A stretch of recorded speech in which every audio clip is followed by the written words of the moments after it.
istilah-istilah dalam kitab tafsir, sehingga ketika kita membaca atau mempelajari tafsir, maka kita mendapatkan satu istilah, akhirnya kita bisa mendapatkan pemahaman yang utuh atau komprehensif.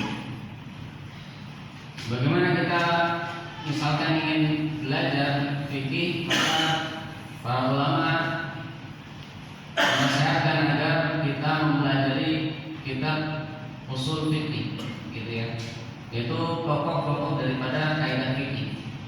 Demikian juga ketika kita ingin mempelajari tafsir, maka kita juga harus membaca usul tafsir.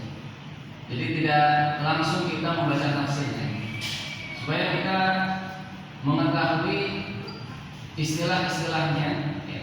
Kemudian kita bisa mendapatkan dalam Al-Quran itu ada ayat-ayat yang mungkin hukumnya sudah tidak ada lagi, tetapi lafaznya masih terdapat dalam Al-Quran tadi, ya.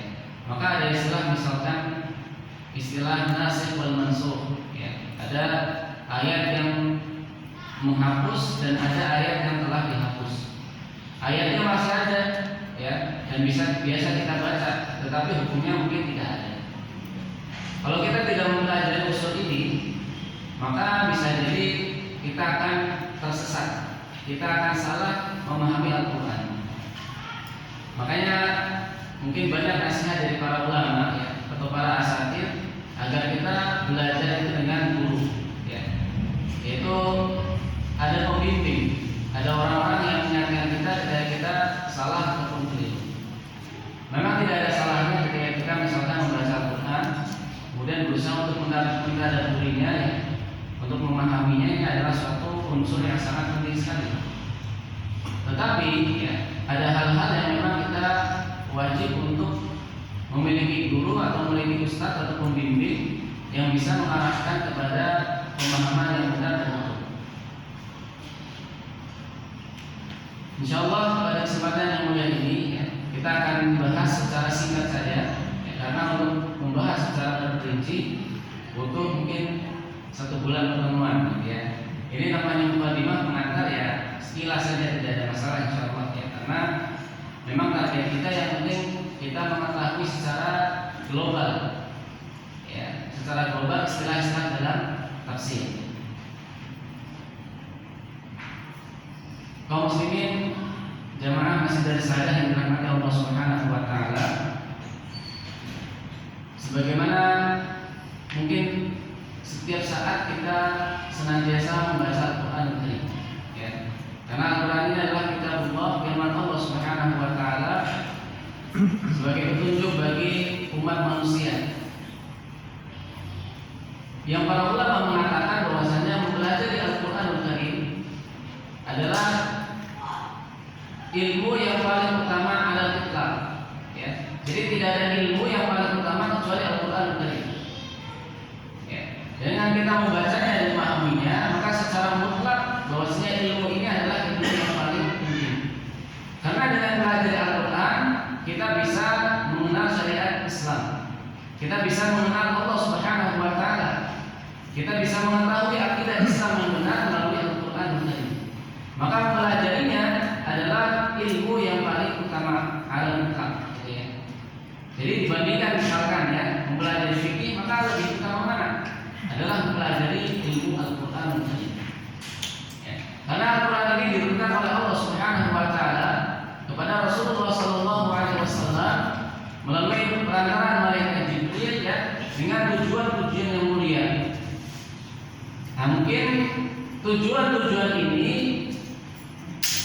kita bisa melaksanakannya berbeda-beda, ya, sesuai dengan kemampuan yang kita miliki atau sesuai dengan pemahaman yang kita pahami, ya. Ada yang mungkin masih menjadikan Al-Qur'anul Karim, ya, hanya sebagai bacaan saja, ya. Ini bagus, ya, bukan berarti saya mengatakan tidak bagus, ya. Mungkin sebagian orang melazimkan Al-Qur'an Karim, ya, setiap hari membaca 1 juz misalkan. Atau ada yang baru memulai misalkan terbata-bata membacanya 1 halaman. Ini adalah suatu ibadah yang sangat mulia. Ada yang memulainya dengan, ya, setelah membaca tilawah kemudian mereka menghafalkannya, ya. Ada yang sampai tingkat mentadaburi yang menurut Al-Qur'an, ya. Tetapi lebih dalam lagi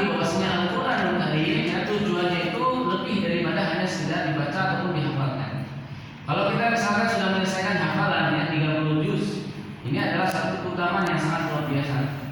Tetapi jangan kita mencukupkan diri bahwasanya ya kita sudah selesai tanggung jawab ataupun sudah selesai tujuan kita, belum, yang masih sangat jauh. Di antaranya Allah Subhanahu wa taala menjadikan Al-Qur'anul Karim ya sebagai petunjuk hidup kita. Allah berfirman ya dalam surat Al-Baqarah, Alif Lam Mim, ya, dzalikal kitabul la raiba fihi hudal lil muttaqin. Maka di antara tujuan besar dari turunkannya Al-Qur'anul Karim adalah sebagai petunjuk, sebagai jalan hidup, sebagai pedoman hidup kita ya dalam menapaki kehidupan yang sulit di dunia ini, dan akan menjadi cahaya ketika kita di akhirat kelak. Ya. Allah Subhanahu wa taala berfirman juga, "Wa nunazzilu minal Qur'ani ma huwa shifaa'un wa rahmatun lil mu'minin." Sesungguhnya kami menurunkan Al-Qur'an, Al-Dzikra ini sebagai apa? Yaitu sebagai rahmat. Ya. Tadi kita sudah mengetahui Al-Qur'an sebagai petunjuk. Yang kedua adalah sebagai rahmat, ya, sebagai kasih sayang, sebagai kebaikan bagi manusia. Wa shifaa'un, ya, dan juga sebagai obat bagi orang-orang yang beriman. Obat ini adalah bisa jadi obat lahir ataupun obat batin. Yang paling penting adalah obat batin kita, yaitu obat hati kita dari kesyirikan, dari kekufuran, dari kemaksiatan, dari hawa nafsu yang buruk. Maka obatnya adalah Al-Qur'an Karim. Ya, barang siapa yang sudah mencintai Al-Qur'an, barang siapa yang sudah membiasakan membaca Al-Qur'an, insya Allah hatinya akan menjadi hati yang bersih, ya, qalbun salim. Mungkin ada pertanyaan, Ustaz, kenapa saya sulit sekali untuk duduk membaca Al-Quran? Ya, maka bisa kita jawab bahwasanya kita pada saat itu dalam keadaan kotor hatinya. Ya, semakin berat hati kita untuk membaca Al-Quran, semakin berat lisan kita ya untuk membaca dan belajar Al-Quran, maka tanda-tandanya bahwasanya hati kita sedang kotor. Hati kita sedang sakit seperti itu. Apabila hati kita bersih, maka kita tidak akan kenyang dengan Al-Quran. Kita tidak akan puas dengan Al-Quran. Ya, senantiasa kita membaca Al-Quran dan kita akan merasa nikmat. Ya, dan iman kita akan menjadi naik. Ya, dan sebaliknya, ketika hati kita kotor, ya maka otomatis kita akan berat dengan membaca Al-Quran. Kita akan susah untuk memahami Al-Quran. Ya. Tetapi jangan khawatir, kalau misalnya kita masih berat membaca Al-Quran, kemudian kita paksakan untuk membacanya, ya, tetap kita akan mendapatkan kemuliaan. Hati kita yang sudah berkarat, yang mungkin kotor, ya, dan sebagian mungkin menjadi hitam, maka dengan bacaan Al-Quran itu, ya, sedikit demi sedikit akan mengikis kotoran hati kita. Ya, jadi terus menerus sampai kita bisa menikmati bacaan Al-Quran itu, ya, maka ketahuilah itu adalah proses menuju pada hati yang bersih. Kaum muslimin rahimakumullah, kita sudah mengetahui tentang tujuan Al-Quran itu diturunkan, ya, bahwasanya Al-Quran ini sebagai petunjuk bagi alam semesta, ya, bahkan ya, bagi seluruh alam semesta. Maka kita harus mengetahui apa itu Al-Quran. Ya, sebelum kita membaca tafsir atau memahami tafsir, maka kita penting kiranya untuk memahami apa itu istilah Al-Quran. Ya. Al-Quran yang ada di hadapan kita, ya, menurut para ulama adalah kalamullah, ya, al-munazzal ala Nabi Muhammad sallallahu alaihi wasallam. Bahwasanya Al-Quran itu adalah firman Allah Subhanahu wa taala. Kalam, ya. Nah, di sini menurut para ulama bahwasanya kalam di sini adalah salah satu sifat Allah Subhanahu wa taala. Bahwasanya Allah memiliki sifat berfirman, yaitu berbicara.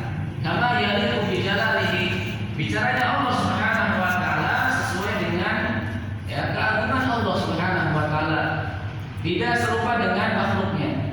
Maka Ahlussunnah wal Jamaah meyakini bahwasanya Al-Qur'an ini adalah kalamullah, firman Allah Subhanahu wa taala. Ya, tidak seperti kelompok Mu'tazilah yang mengatakan Al-Qur'an ini adalah ciptaan, ya, ciptaan Allah. Tetapi kalam ini adalah sesuatu yang menyatu dengan Allah Subhanahu wa taala. Al-munazzal, ya, ala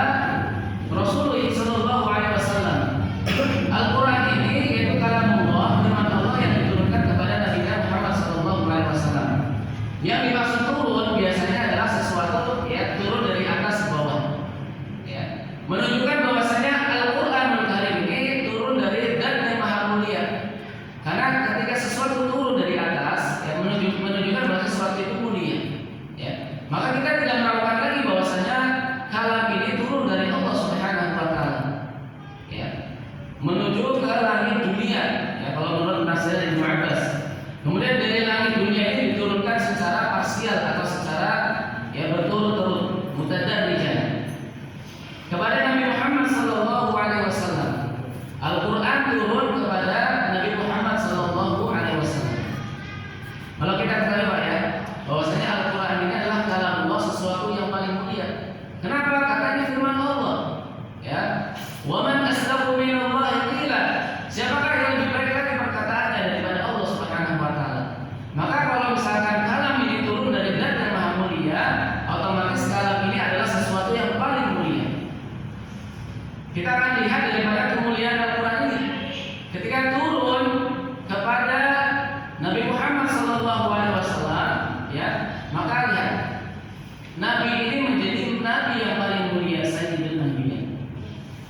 Ketika Al-Quran ini ya dibawa kepada Rasulullah melalui perantara malaikat Jibril, maka karena kemuliaan Al-Quran ini menjadikan Jibril ini adalah Sayyidul Malaika, menjadikan malaikat pemimpin para malaikat.